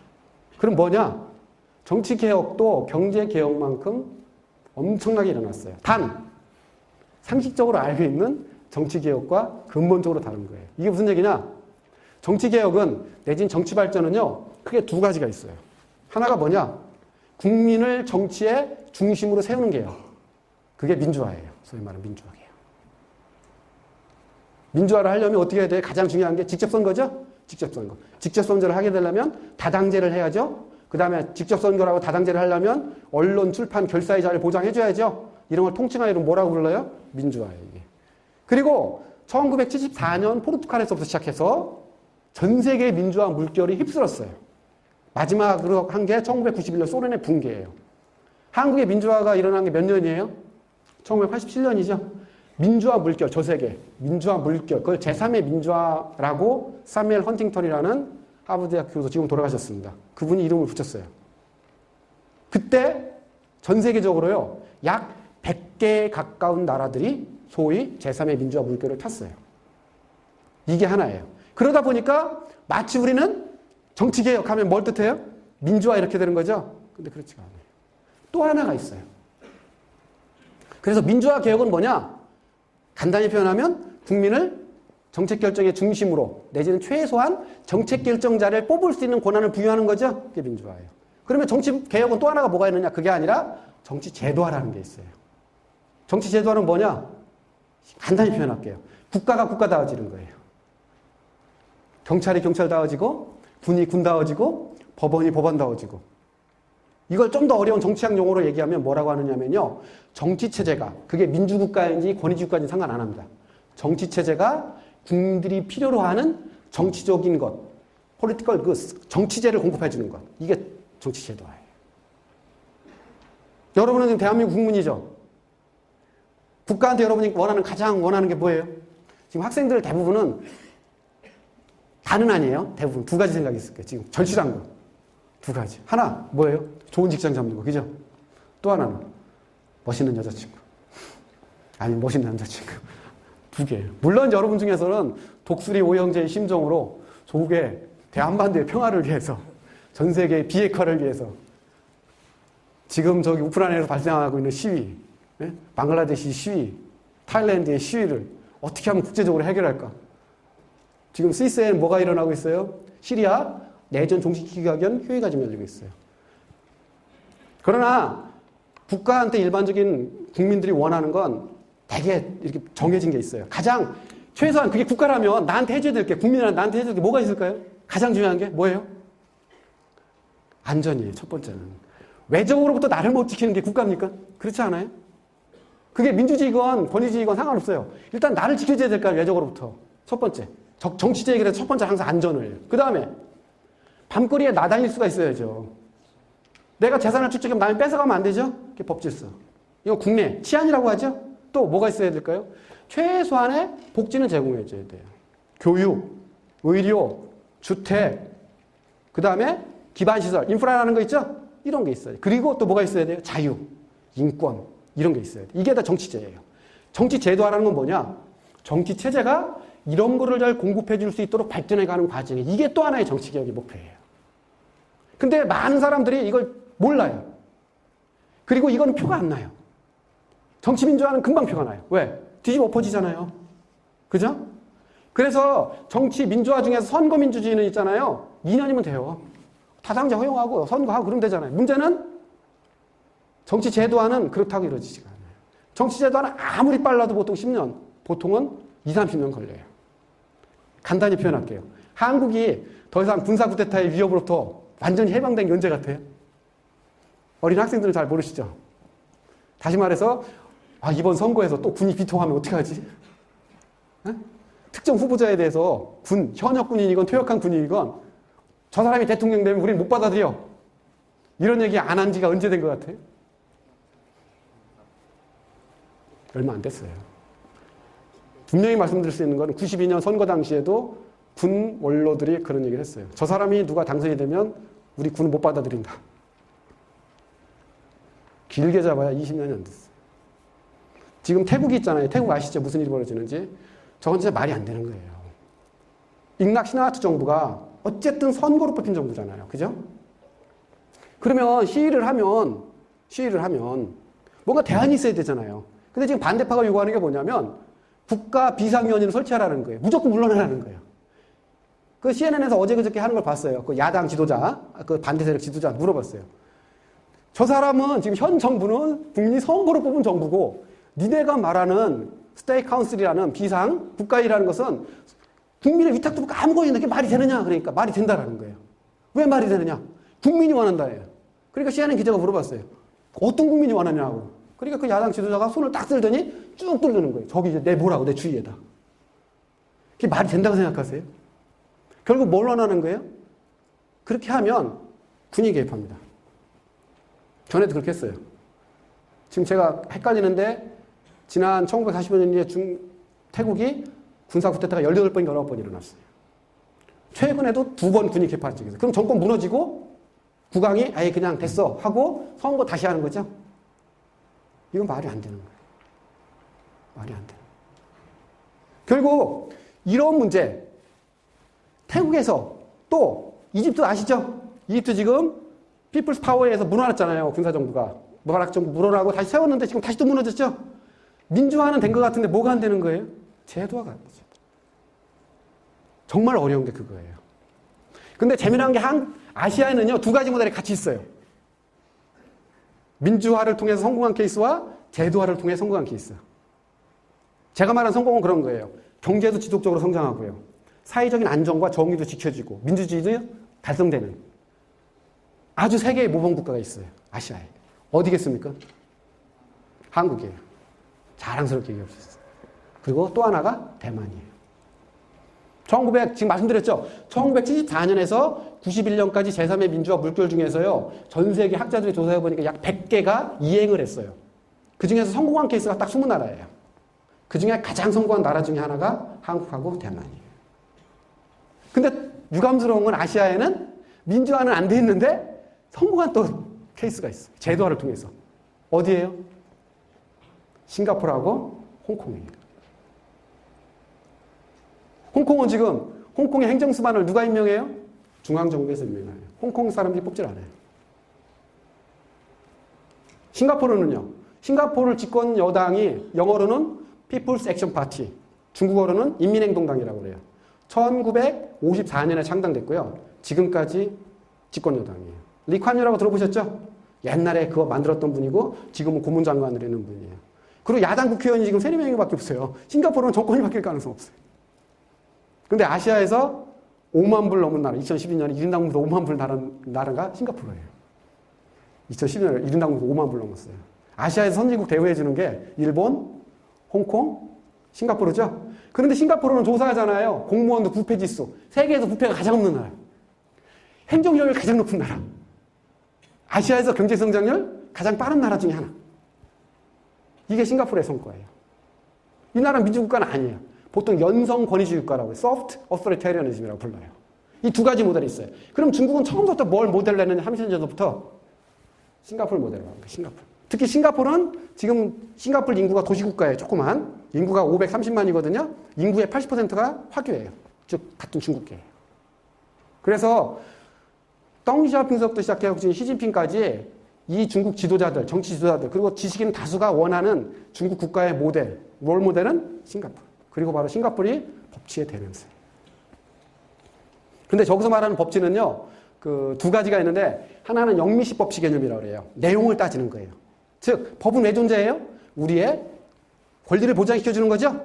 그래서 영미식 법치, 내지는 실제적 법치는요, 민주국가, 자유민주국가가 아닌 법치는 어불성설이에요. 또 하나는 형식적 법치, 내지는 대륙식 법치라고 해요. 주로 독일이 대표적인 거예요. 뭐냐? 법은 정해진 절차에 따라 만들어져야 되고, 2번째, 만들어진 법은 누구에게나 공표돼야 되고, 3번째, 공표된 법은 반드시 집행돼야 되고, 그 반드시 집행된 거의 표현을 슬로건으로 한 게 뭐예요? 법 앞에서의 평등이에요. 이 경우는 내용 문제 삼지 않죠?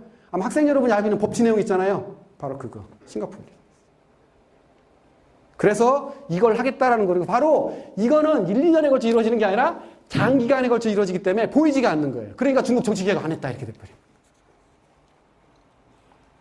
전 세계에 포춘지가 이제 기업 전문 잡지라는 거 아시죠? 거기서 선정한 세계에서 가장 큰 기업 500개를 선정했어요.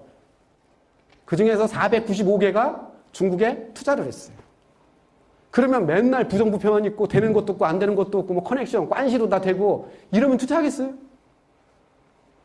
말이 안 되는 얘기죠. 더 나아가서는 말씀드렸죠?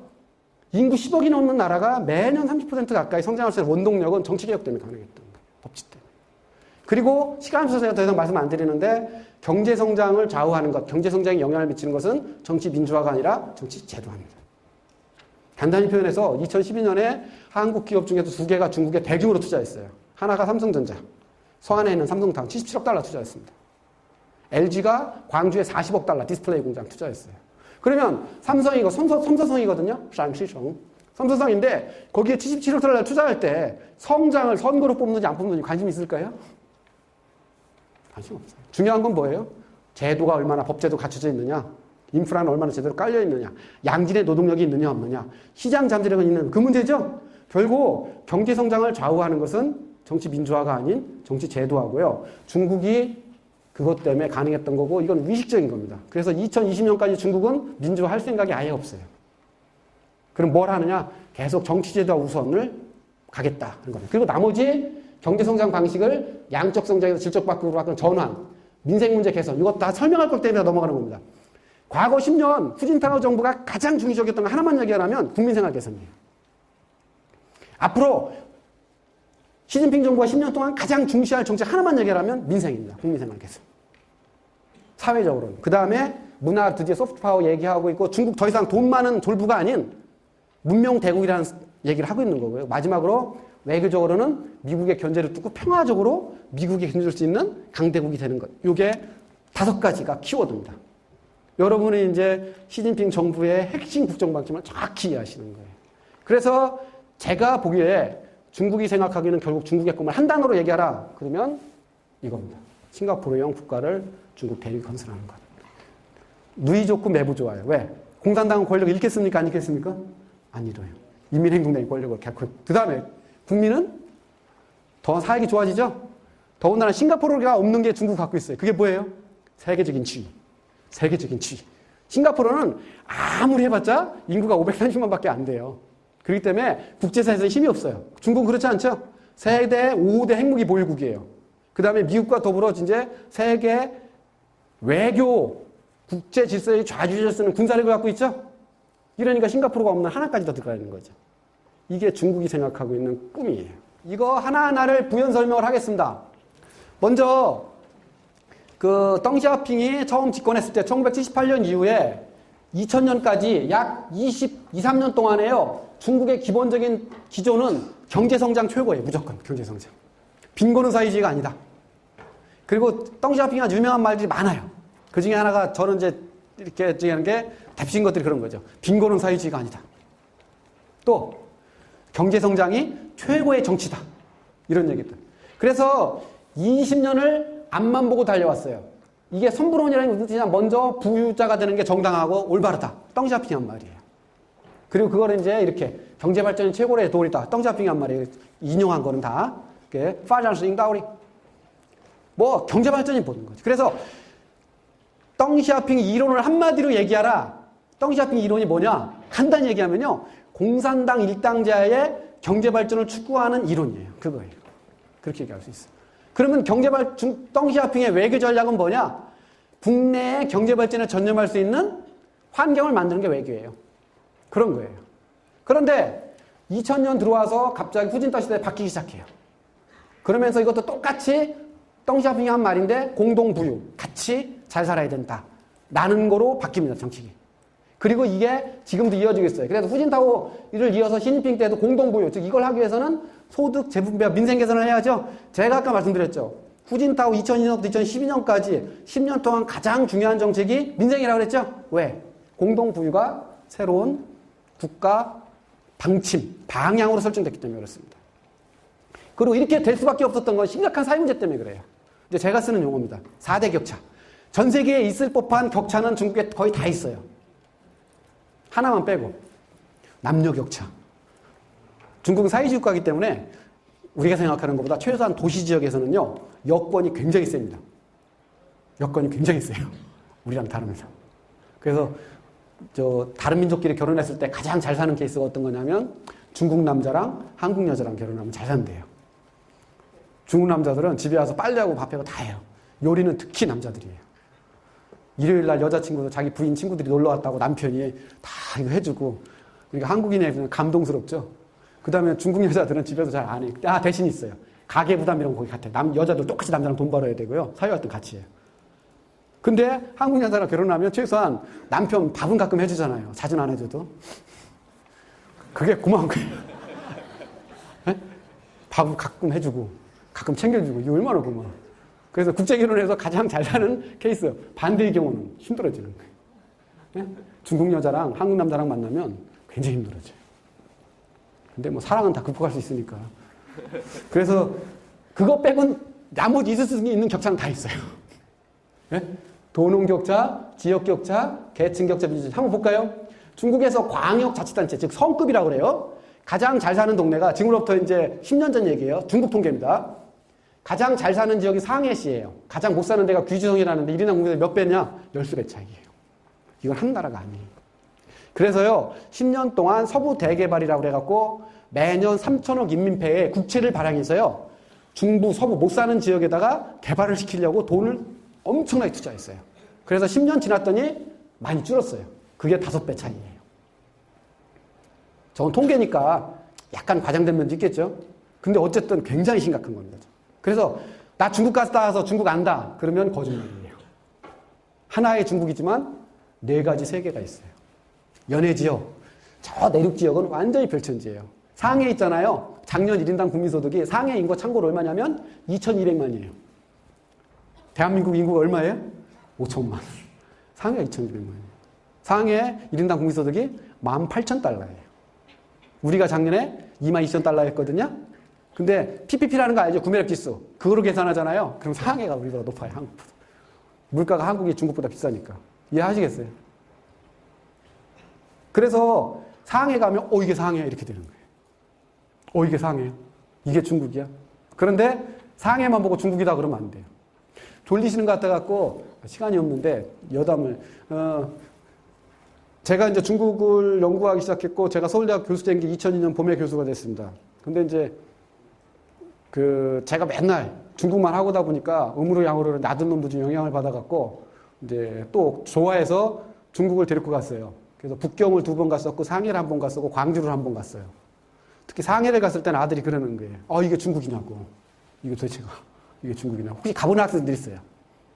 그리고 그때 저희 어머니 제가 서울대 교수였지만 어머니 중국을 못 모시고 가고 그때 칠순을 겸해서 어머니 상해를 모시고 갔어요. 어머니 모시고 갔으니까 잘해줬겠어요? 못했겠어요? 저는 중국 갈 때는 중국 딱 도착하는 순간서부터 가급적 중국말 쓰고요. 그리고 단체 여행 이런 건 안 해요. 이거 중국 정부자의 자존심이에요. 그래서 제가 다 해갖고. 근데 아들놈이 그러는 이게 중국이냐. 이거 큰일 나겠어. 이거 잘못 이해해. 그래서 서안을 갔어요.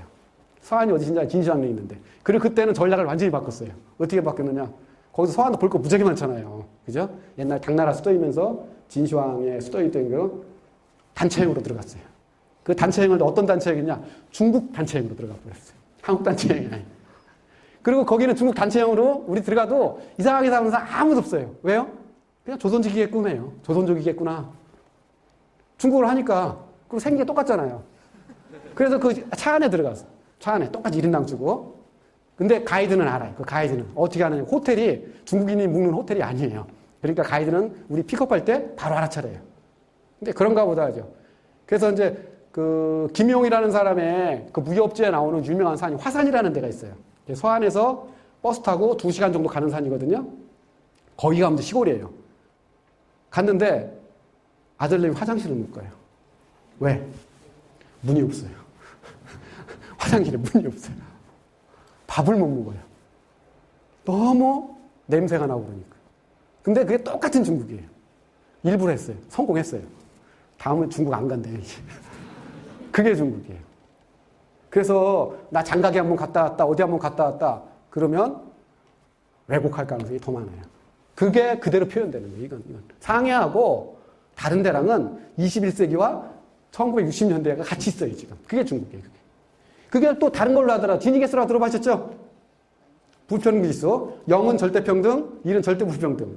중국 정부가 있잖아요. 작년 1월 달에 갑자기 발표했어요. 0.47이다. 7년 동안인가를 도시와 농촌을 아우르는 진위계수를 중국 정부가 발표를 안 했어요. 왜 안 했느냐? 발표도 안 믿어, 아무도. 그런데 갑자기 도시와 농촌을 총괄하는 진위계수를 0.47이라고 발표했어요. 왜 발표했느냐? 서남대학이라고 서안에 있는 대학이에요. 재정대학의 한 연구소, 중국 인민은행 같지만 연구소에서 있잖아요. 2010년 자료를 갖고 상세하게 분석을 해서 했더니 진위계수 0.6이 나와버린 거예요.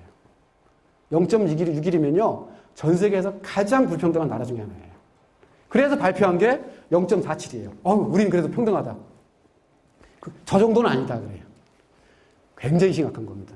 참고로 한국은 얼마예요? 통계청에서 발표한 게 한 3주 전인가요? 해프닝이 있었어요. OECD 방식으로, 그러니까 디니게스를 작성하는 방식에 시간에서 얘기 안 하는데 다양한 방식이 있는데요. OECD 방식으로 딱 했더니 0.35가 나왔어요. 그 전 방식으로 하면 0.31이 나와요.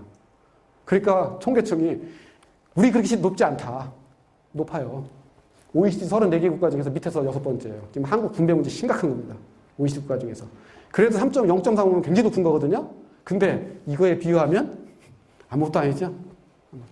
참고로 한국의 지역 격차는 중국은 지금 공식 통계로 5배 정도인데 한국의 지역 격차는 3배에서 3.5배 차이가 납니다. 그것도 이제 1인당 가구 소득이냐 또 가처분 소득이냐 1인당 주민 소득이냐에 따라 달라요. 통계청에 다 있습니다. 그 자료가. 1인당 주민 소득으로 놓으면 가장 잘 사는 광역자치단체가 한국에서 어디예요? 울산입니다. 1인당 주민 소득. 가장 못 사는 데가. 추측해 보세요. 어디 것 같아요? 대구입니다. 3.5배 차이 납니다. 대구가 달러 베이스로 한 15,000달러 정도 되는 걸로 알고 있고 울산이 아마 45,000달러 정도 될 거예요. 서울은 약 4만 달러입니다. 그래서 여러분들이 서울서 사신다라면 여기서 살다 미국 가도 별로 감동이 없어요. 서울서 살다 미국 가면 불편해. 인터넷도 안 되고 뭔가 비싸기만 하고 별로 감동이 없는 게 이 서울만 하면 이미 4만 불 수준이 되기 때문에 별로 어디 가도 감동이 없는 거죠. 그런 특히 농촌이 심각해요. 그래서 세 가지 농민, 농업 이게 중국 통계인데 가처분 소득, 1인당 국민 소득과 다른 개념이에요. 했더니 개혁개방 막 시작할 때 1.3배였었죠. 그런데 이렇게 늘었어요. 다른 거 여러 가지 포괄하잖아요. 그럼 6, 7배 차이가 나요. 즉 농촌에서 태어났다는 이유만으로 여러분이 도시민에 비해서 6, 7배 차이가 난다. 그럼 있겠어요? 안 있죠. 중국 안 있어요. 노동인구의 대부분이 지금 농촌에서 도시로 올라왔어요. 그들이 누구예요? 농민군. 근데 문제는 뭐냐? 우리나라는 없는 건데 중국에 있어요. 각자 호적이 농촌 호구냐 도시 호구냐에 따라 달라져요. 그러면 농촌 호구, 내가 농촌 호적을 갖고 있는데 도시 와서 산다. 그럼 어떻게 되느냐? 이주 노동자랑 똑같아요. 도시민한테 주는 혜택을 못 받아요. 가장 심각한 혜택이 뭐냐면 내가 농촌에 있는 30살 먹은 부부예요. 애가 7살짜리 하나 있죠? 8살짜리. 도시에 올라오잖아요. 학교를 못 보내요. 또 아파도 의료보험이 없어요. 말도 안 되는 거예요. 이게. 그런 문제 속에 있는 게 2억 5천이에요. 이거 사회지구 이런 걸 떠나서 도시이기주의예요. 이게 2억 5천이에요. 심각한 문제인 거죠. 심각한 문제. 그러다 보니까 진위계수가 그렇게 넘고 도시에서 저런 문제가 있다 보니까 중국에서 만든 영화예요. 준지승 수지엔 집단소유 사건. 중국 정부에서 2005년 공식적으로 발표가 안 해요. 왜? 너무 많다고. 그래서 비공식적으로 발표하는 걸 따르면 최소한 10만 건 이상. 2010년을 기준 18만 건. 하루에 500건씩 소유가 일어나고 있어요. 그 중에서 우리한테 보도되는 거는 극히 일부예요. 저 정도 진위계수 가잖아요. 거의 군중 소유의 일상화시대예요. 중국이 지금 그래요. 치안도 부재하고 특히 농촌. 도시는 괜찮아요. 상해나 북경은 괜찮은데 중소도시인데 치안 문제가 심각해요. 시해도 심각하고. 대도시는 상관없어요. 대도시는 걱정 안 하셔도 돼요. 그러다 보니까 후진타오 시대에 들어서 이걸 안 바꾸면 안 되죠. 그래서 아까 말씀드린 그렇게 바꾼 거예요. 2006년에 중국 농민들은 농업센터 더 이상 안 내요. 다 없앴고 온갖 정책을 폈고 그래서 나온 게 과학적 발전관이라는 개념이에요. 이게 뭐냐? 여태까지 발전이 비과학적이었다. 앞으로 과학적으로 하자. 그런 뜻이에요. 그래서 나온 거고 처음에 등장한 다음에 17대 당대회 때 당의 이론으로 했다. 이번에는 당의 행동 지침이다. 이렇게 했어요. 이게 무슨 얘기냐? 중국에서 과학적 발전관은요. 막스 레닌주의하고 동급이에요. 이거 무슨 뜻이에요? 반드시 지킨다라는 거예요. 그리고 앞으로 안 바뀌겠다. 그러고서 얘기한 게 여러 가지 얘기인데 한마디로 얘기하면 그런 거예요. 경제 성장을 하더라도 국민 생활 개선을 위한 성장을 하겠다. 경제 성장만을 위한 성장은 안 하겠다라는 거예요. 학생들 이 말이 무슨 뜻인지 아세요? 경제 성장을 하는 방식은 두 가지가 있어요. 하나가 뭐냐? 국민 생활, 삶의 질에 전혀 영향을 안 주지만 성장을 하는 것. 간단히 표현하면 그런 거예요. 고속도로 팍팍 깔아요. 대규모 건물 막 져요. 문제는 고속도로에 차가 없어요. 건물에 사람이 없어요. 평양시내 보세요. 평양시내 겉으로 보면 엄청나죠? 근데 거기에 과연 그게 평양에 사는 사람들의 삶에 얼마만큼 영향을 주느냐는 거예요. 이거 얼마든지 가능해요. 지방자치단체 많았잖아요. 경전철 깔고 부동산 개발하고. 즉 삶의 개선에 전혀 안 되는 발전을 중국이 지난 20여 년 동안 했다는 거 안 하겠다라는 거예요. 그럼 어떻게 하겠다는 거냐? 그런 거예요. 똑같은 국가 예산인데요. 기반시설 까는데 하면 GDP 성장은 되는데 삶의 질은 없어요. 근데 삶의 질을 높이는 방법이 있어요. 여러분들 학생들 열심히 공부하라고 장학금 팍팍 주고, 취업하시는 여성분들 가사 내지는 육아 부담 없애라고 타가서 전국에 쫙 깔아지고, 지금 마을 문고 있잖아요. 형편없어요. 거기에 가장 좋은 책들 다 까서 넣고, 그러면 성장률이 하나도 안 잡혀요. 그러나 삶의 질은 어때요? 좋아지죠? 결국은 이 균형을 맞춰야 되는 거예요. 앞으로 그렇게 하겠다는 거예요. 그렇게 해서 나온 게 제가 분석해 보니까 과학적 발전관에 따른 게 세 가지 발전 방식이에요. 아까 말씀드린 전환이라는 게 바로 이게. 여태까지 중국의 성장이 어떻게 했느냐요? 데리다 투자한 거예요. 투자했던 거예요. 수출했던 거 앞으로 그렇게 안 하겠다는 거예요. 실제로 이게 10년 전부터 이렇게 됐고요. 그러면서 확대되고 있어요. 그러니까 경제성장이 국민한테 혜택을 가야죠. 국민을 돈 쓰게 하는 방법 여러 가지가 있는데 그 중에 하나가 있어요. 그런 거죠. 여러분, 학비 걱정할 거 없어. 국가가 다 내줄 거예요. 또 의료비, 노후 대책비 국가가 다 내줄 거예요. 이걸 통칭하여 뭐라고 그래요? 사회복지 정책이죠. 사회복지 정책을 국가가 해주면 돈 있죠, 여러분요. 그런데도 돈을 붙들고 있겠어요? 아니, 쓰죠. 그런 거예요. 그런 거. 그리고 돈 있으면 어떻게 돼요? 유효 구매력이 생기잖아요. 그럼 경제가 살아나고 중국이 그 순환을 하겠다라는 거예요. 이게 이제 어떤 거로 표현되느냐면 2002년 후진타오 정부가 막 들어섰을 때 무역 의존도라는 말 아세요? GDP에서 수출입이 차지하는 비중이죠. 한국은 무역 의존도가 얼마나 됩니까? 한 1조 3천억 중에서 수출입이 차지하는 비중이 얼마예요? 들어보셨을 거예요. 1조 달러를 넘었다고 그래요. 무역 의존도가 95%예요. 그러니까 한국은 현재의 경제 구조를 유지하는 한 FTA를 할 수밖에 없어요. 선진국 중에서 무역 의존도가 높은 나라가 독일 같은 나라. 미국은 대개 20%대의 무역 의존도.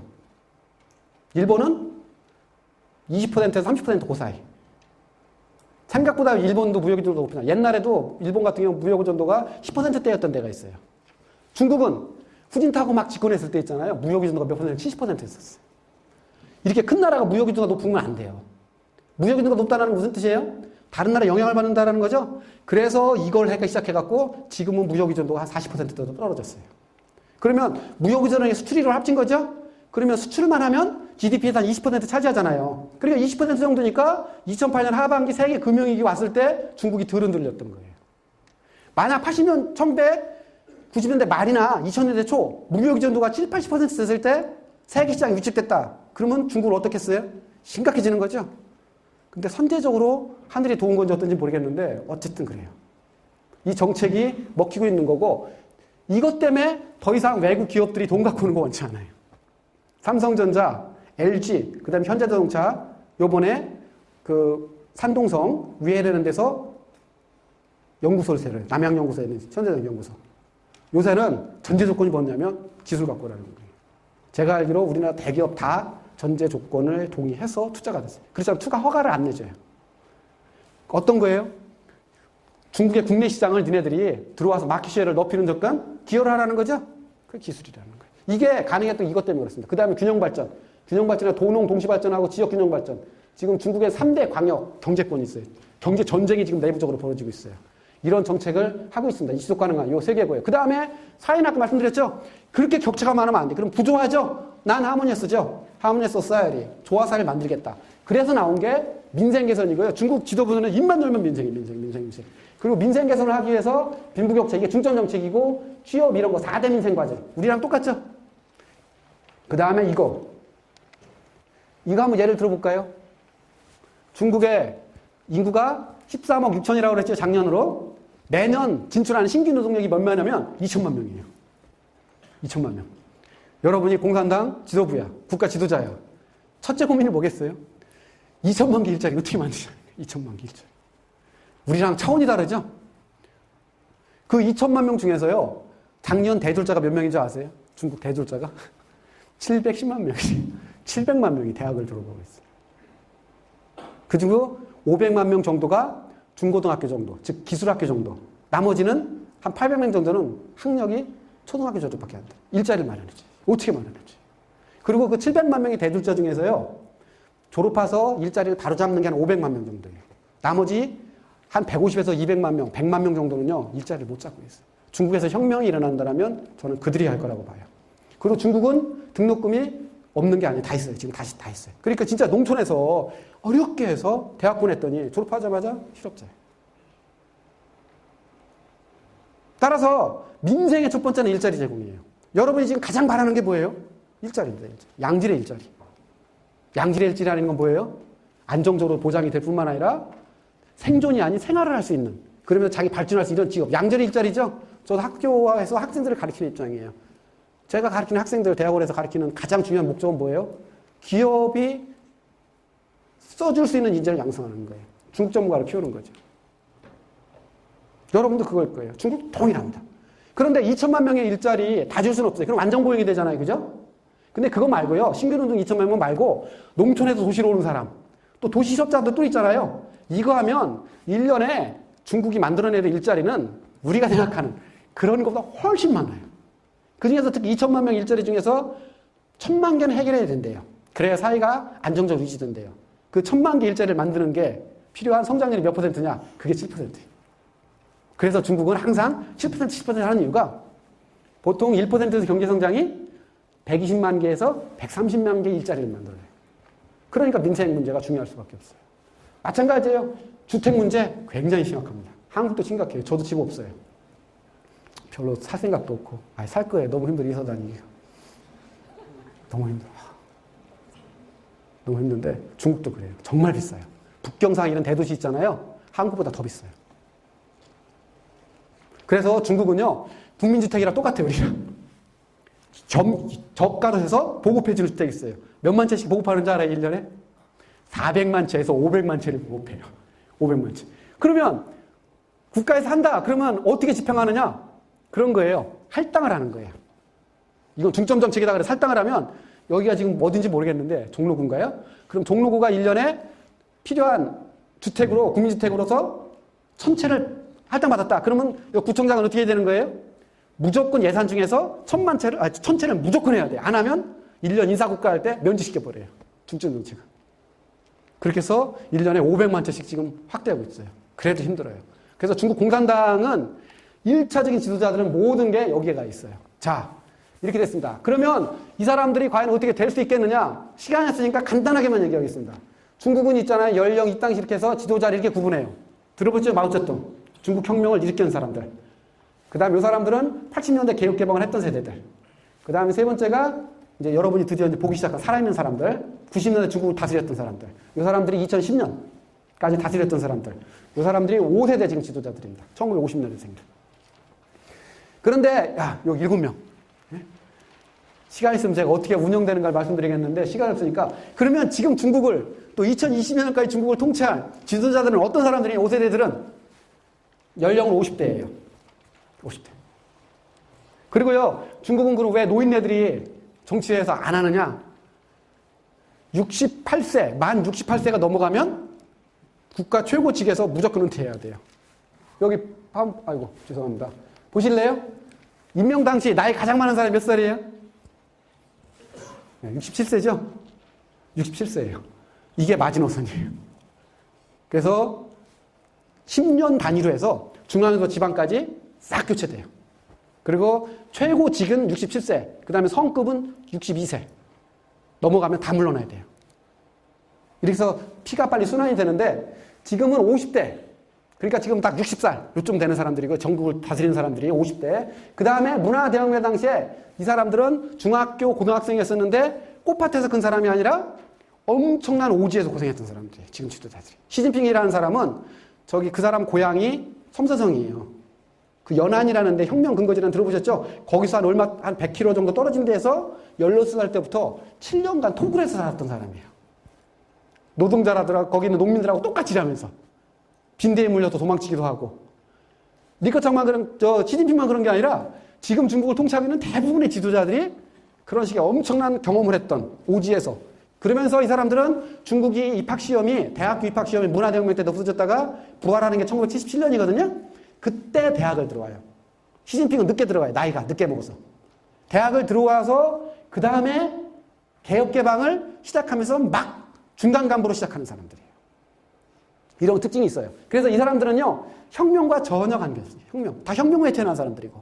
그 다음에 개혁개방의 지도자다. 이게 무슨 뜻이냐면 굉장히 중요한 겁니다. 여기 한번 볼까요? 시진핑에 제가 양력을 제가 써놨는데, 청와대학을 나와서 장교로서 근무한 다음에, 그 다음부터 이제 복고부터 23년 일을 시작한 게 복건성. 복건성이 어떤 거냐? 대만 옆에 있는 거예요. 그 다음에 절강성 바로 위, 상해 해갖고 중국 개혁개방을 이끌어가는 연해 지역에서 23년을 지도자로 일했던 사람이에요. 이게 무슨 말이냐면요. 시장 경제, 혁신 이런 거를 몸으로 배운 사람이에요. 그걸 믿는 사람들이에요. 책 속에서 배운 사람들이에요. 이런 게 특징이에요. 그 다음에 인문사회형 지도자들이다. 이게 이제 기본적인 특징이고, 그러다 보니까 중국의 지금 5세대 지도자들은 제가 분석해 보니까 이런 세 가지 특징이 있어요. 제가 이게 오늘 말씀드릴 두 번째 얘기. 첫 번째로는 정치적으로는 이 사람들은 사회주의자. 무슨 말이냐면요. 자유민주주의 체제에 대해서 동경하거나 그게 중국에 필요하다고 생각 안 해요. 전에는 어땠냐면 이전 세대들은요. 그런 얘기를 해요. 아, 중국도 민주화가 좀 필요한데, 민주주의가 필요한데 중국은 조건이 안 됐다 그래요. 그래? 중국 조건론이에요. 그게 뭐냐? 아, 중산층도 좀 부족하고 시장 경제도 덜 발달했고 국민의 의식 수준이 낮고 그래서 민주주의 안 돼. 이게 옛날 얘기예요. 지금은 무슨 얘기하는 줄 알아요? 중국보다 더, 중국의 정치 체제보다 더 경제 상정과 사회 안정을 이룰 수 있는 정치 체제에 있으면 가르쳐달라. 그런 얘기를 해요. 작년에 중국에서 한참 유행했던 유명한 얘기가 있어요. 상해는 뉴욕을 부러워할 필요가 없다. 마찬가지로 중국은 미국을 부러워할 필요가 없다. 뭐와 관련해서? 성과와 관련해서, 퍼포먼스와 관련해서. 그거예요. 이게 당당해요. 이게 옛날에 싱가포르 엘리관유라는 분이 싱가포르에 대해서 저 독재체제다 할 때 맨날 했던 얘기예요. 싱가포르 니네가 우리 독재체제라고 하는데 그럼 니네 청렴도, 투명도, 성장률, 개방도 우리보다 더 높은 거 내놓으라는 거예요. 이게 지금 사람들이에요. 그래서 밑으로부터 떠밀리기 전에는 아마 민주화 안 할 거예요. 법치 아까 말씀드렸죠 제가요. 계속 할 겁니다. 근데 지금 보면 중국에서는 민주주의 요구가 거의 없어요. 간단한 겁니다. 민주주의를 하려면 시간이 없네. 요것만 얘기하고 팍팍 넘어갈게요. 민주주의를 원한다로 하면 두 가지를 전제로 삼아야 돼. 하나가 뭐냐? 대안이 있어야 돼요. 지금 현재 중국에서 우리 80년대 한국 같은 경우는 집권 여당 말고 야당이 있었죠? 대안이 있어요. 중국에서는 공산당 말고 대안이 있어요? 없어요? 없어요. 중국 공산당원이 지금 몇 명이냐면요. 8,600만 명이에요. 8,600만 명. 중국의 엘리트들은 다 당원이라고 보시면 돼요. 그걸 대체할 수 있는 대안이 없어요. 두 번째, 대안은 설사 있을지라도 민주화되면, 즉 다른 당이 집권을 하면 더 낮을 거라는 믿음이 있어야 돼요. 근데 학생 여러분이 보시기에 다른 당이 집권했을 때 저 13억의 인구를 갖고 연 10% 성장할 것 같아요? 어때요? 보장이 있어요? 없어요. 없어요. 그렇기 때문에 더군다나 지금 민주주의 퇴적이에요. 전 세계적으로. 민주주의 퇴적이에요. 이런 상황이기 때문에 그러니까 지도부들이 더 당당해지는 거예요. 본인도 그렇게 믿고 있는 데다가 그 다음에 경제는 아니에요. 아까 말씀드렸죠? 완전히 개혁 지도자입니다. 이 사람들은. 혁신 얘기하고 있고요. 한국보다 제가 볼 때는 훨씬 더해요. 이 정치 지도자들이 시장 경제에 대한 이해도, 세계화에 대한 이해도, 경제 운영에 대한 경험. 자, 지금 6세대 지도자들이 지금 크고 있어요. 6세대 지도자 6세대 지도자, 장관급 6세대 지도자가 11명 있어요.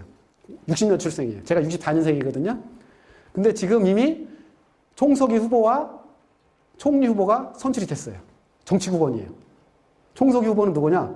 광동성에 있는 당서기인 후춘하라는 사람이에요. 북경대학교 출신이에요. 수재라는 사람이에요. 63년생이에요. 광동성 인구가 얼마예요? 1억이에요. 그럼 이 사람은 여기 광동성 중국경제에서 가장 발달한 지역이죠? 1억을 지금 통치하고 있어요. 그 전에 어디에 있었느냐? 내몽고 성장에 있어요. 내몽고는 중국에서 가장 못 사는 동네 중에 하나죠? 그럼 그 전에 어디 있었냐? 티베트라는 데서 20년을 지냈던 사람이에요. 그래서 별일 없는 이 사람이 5년 후에 정치국 상무위원회 진입할 거고요. 그 다음에 5년 훈련 다시 한 다음에 2022년에 총서기가 될 거예요. 바로 그런 사람들. 국가를 다스리기 전에 시진핑도 있잖아요. 아까 보셨죠? 총서기가 정치국 상무위원이 되기 전에 했잖아요. 복건성, 절강성, 상해. 나라들이에요. 규모가 다. 그런 걸 3번을 다스려봤던 사람. 리커창은요, 정치국 상무위원에 올라오기 전에 장관급 직위를 4번을 역임했어요. 이런 면에서 하루아침에 벼락출세하고 이런 사람은 절대 없어요. 그 다음에 마지막으로 국가 이런 거에 대해서 굉장히 강해요. 이걸 종합하면 보수정치, 시장경제, 실용외교 요 3가지가 나타나는 리더십이고 저는 능력이 있다고 봐요. 그럼 마지막으로 어떻게 될 것이냐? 저는 결정하는 게 요 3가지가 결정할 거라고 봐요. 그 중에 가장 중요한 게 6에서 7% 경제성장. 저는 경제학자는 아닙니다. 그러나 전 세계에 나와 있는 그 중국의 경제와 관련된 자료나 이런 것도 보기 때문에 저는 경제학자는 아니지만 저는 저거 가능할 거라고 봐요. 6에서 7%는. 충분히 가능할 거라고 보고요. 그 다음에 엘리트 정치가 안정될 거냐? 저것도 이거 문제가 없을 거라고 보고 요게 문제예요. 요게 문제인데 전체적으로 전망해 보면 저는 경제는 목표 달성할 거라고 봐요. 최소한 경제만 놓고 본다면 중국의 꿈의 1차 목표, 즉 2021년도에 꿈은 이룰 거라고 봐요. 경제만 놓고. 저는 그래서 아까 말씀드린 대로 이렇게 될 거고요. 이게 한국한테 주는 함의. 제가 오늘 강의에는 안 들어있지만 제가 4년 전에 여기서 뭘 강의했느냐면 중국의 부상과 동아시아 질서의 변화 이런 거 강의를 했어요. 근데 올해 이거 안 하는데 한국한테 주는 함의는 뭐냐? 국교 수교 당시 있잖아요. 1992년. 중국의 1인당 GDP가 4,500억 달러. 우리가 3,800억 달러 했었어요. 1.3대 1 했었어요. 근데 우리 1인당 국민소득이 중국보다 훨씬 많았죠? 6배, 7배 됐어요. 그러니까 상 무시해도 됐어요. 근데 국교 수립한 20년 만에 어떻게 됐어요? 7대1로 돼버렸어요. 그럼 앞으로 2020년에 어떻게 되느냐? 중국은 20조 달러 될 거라고 그랬죠? 한국은 작년 1조 3천억 달러라고 하고 매년 3% 성장하더라도 7년 후에 2조 달러 안 될 거예요. 그냥 된다고 해요. 그래도 10대1이에요. 이건 완전히 달라지는 거예요. 이거는 세상 구도가. 이건 우리가 원컨 원하건 이 문제가 아니에요. 완전히 바뀌어 있어요. 제가 오늘은 말씀 안 드렸는데요. 중국 경제력만 이런 거냐? 그런 게 아니에요. 군사력도 그래요. 군사력도 2008년 이후로요. 중국이 미국 다음으로 많은 군사비를 쓰고 있어요. 아직은 군사력 면에서는 미국과 중국의 격차가 한 20년, 어떤 학자는 10년이라고 하는 학자도 있어요. 어쨌든 10년에서 20년 격차가 있어요. 그런데 2020년 되면 그 격차가 상당히 줄을 겁니다. 매년 2자릿수로 지금 군사비가 늘고 있거든요. 요게 이제 중국이 생각하는 그런 거고요. 그 다음에 정치체제는 저는 일당제 유지될 거라고 봐요.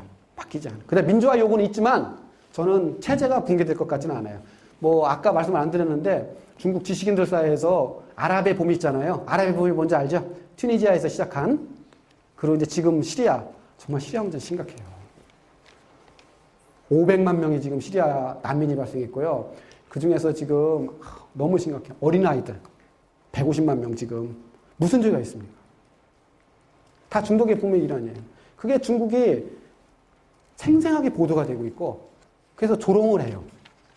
아랍의 봄이 아람의 여름을 지나서 가을로 넘어가서 지금 아랍의 겨울로 접어들었다. 좋다. 직선제에서 대통령 바뀌고 총리 바뀌었어. 다당제했다. 뭐가 좋아졌느냐는 거예요. 이런 얘기를 지식인들이 하고 있고요. 그게 국민들이 동의를 해버려요. 이런 상황에서는 그러니까 민주주의의 새로운 제4의 물결이 오기 전에 쉽지 않을 거예요. 근데 문제는 뭐가 있어요? 제4의 민주주의 물결은 어디서 시작해야 될 것 같아요? 중국에서 시작해야 돼요. 왜냐하면 나머지 민주화 안 된 나라 중에서 가장 큰 나라가 중국이에요. 그리고 중국이 또 다른 모델을 제시하고 있잖아요. 권위주의 체제 속에서도 얼마든지 경제 발전할 수 있다. 이 믿음이 깨져야 되는데 안 깨지는 거예요. 그 다음에 사회 문제는 아까 말씀드렸듯이 해결 안 될 거라고 좀 그러나 관리나 통제는 가능할 거라고 그래요. 6에서 7% 경제 성장을 하잖아요. 그걸 통해서 우리 지금 공기오염 심각하죠. 중국 제가 다음 달에 지금 두 번을 가야 되거든요. 너무 심각해요. 스모그. 우리나라 1년 예산이 360조거든요. 중국에서는 지금 스모그를 없애기 위해서 올해 배정된 예산이 180조예요. 한국 돈으로. 우리나라 예산의 반을 스모그를 없애는 데 지금 쓰고 있어요. 근데 없어질까요? 한동안 안 없어져요. 쉽지 않아요. 근데 제가 그걸 주목하는 게 아니라 스모그를 없애기 위해서 180조를 쓸 수 있다는 걸 지금 주목하는 거예요. 무슨 말이냐면 사회 문제 심각한 환경 문제 심각하지만 경제 성장이 지속되고 외환보고를 갖고 있고 이런 상황에서는 폭발하지 않게 관리는 할 수 있어요. 해결은 못 하더라도. 이제 그게 제가 보는 판단입니다. 결국 외교는 이렇게 될 거예요. 그래서 저는 아직 G2라고 안 해요. G2라는 무슨 뜻이에요? 그룹 오브 2라는 뜻이죠? 세계를 미국과 중국이 주장한 저 동의 안 해요. 아직 중국 거기까지 못 갔어요. 그러나 2020년 되면 G2가 맞아요. 강대국만을 놓고 보면 저는 중국과 미국이 같이 주도해가는 시대가 2020년쯤에 올 거라고 판단해요. 이게 제 판단입니다. 자, 그리고 마지막으로 오늘 제가 말씀드린 거는 이 책의 10분의 1을 말씀드렸습니다. 그래서 10분의 9가 궁금하시면은 사보시길 바라고요. 정말로 우리 학생들한테 권합니다. 뭘 권하느냐? 제 책을 보라는 게 아니라 오늘 저한테 강의를 듣는 걸 한번 계기로 삼아서 중국에 대해서 관심을 갖고 괜찮은 책 한두 권을 한번 사서 읽어보세요. 여러분이 개인적인 삶이나 이후에 직장이나 직장생활이나 그 다음에 더 나아가서 한국의 문제나 이런 거에 갖고서 앞으로는 우리가 좋아하건 싫어하건 상관없이 중국에 대한 이해가 없으면 안 됩니다. 그래서 최소한 관심을 갖고 여러분들 중국어 하라는 얘기는 아니에요. 관심을 갖고 진지하게 고민하는. 왜 이런 말씀을 드리느냐면요. 중국은 저렇게 급변하고 있고 우리한테 중요해지는데 우리나라 사이 전반이 중국에 대한 이해도가 너무 떨어져요. 여러분들은요. 거의 지금 미국 전문가들이에요. 무슨 얘기인지 아세요? 잘 모르시죠? 영어 배우기 시작했잖아요. 영어 배우기 시작하면 그 영어의 지문 내용이 뭡니까? 상당수는 미국에 대한 내용이에요. 또 여러분이 듣는 음악. 한국 음악도 있지만 상당수는 무슨 음악이에요? 그리고 여러분이 본 영화. 그래서 여러분은요. 전 세계 어느 날 어떤 면에서는 미국에 있는 영어 못하는 미국인보다 저 캘리포니아 이쪽 가잖아요. 저 라틴 아메리카 사람들이 영어 잘 못하는 사람들 수두룩해요. 3억 인구 중에서 7천만인가가 영어를 잘 못한대요. 여러분 미국에 있는 영어 잘하는 미국인보다 중국어를 훨씬 잘해요. 본인도 모르게. 저희들도 그랬어요. 반면 제가 뒤집어 볼게요. 여러분이 알고 있는 부를 수 있는 중국 노래 하나라도 있어요? 여러분이 생각나는 중국 사이를 보여주는 무협지 말고 와우장리 이런 거 말고 환상 이런 거 말고 중국 사이를 진솔하게 보여주고 있는 제대로 된 영화 본 거 중국 영화. 또 중국어는 아니더라도 한글이라도 좋아요. 중국 사이를 진지하게 보여주고 있는 책 읽어본 거 뭐 있어요? 쉽지 않아요. 이러면 문제가 생겨요. 그래서 저 만난 거를 하나의 계기로 삼아서 올 방학 때 최소한 서너 권이라도 읽어보시고요. 이 책이 어려우시면 제가 작년에 제 아들을 위해 쓴 책이 있어요. 재작년. 용과 춤을 추자라는 것도 혹시 참고해보세요. 제가 유일하게 쓴 대중용 책이에요. 중국의 꿈과 양. 예, 이렇게 해서 제 얘기까지 했고요. 잘 이해하는 그런 학생들이길 바라게 합니다. 하여튼 만나서 반가웠습니다. 감사합니다.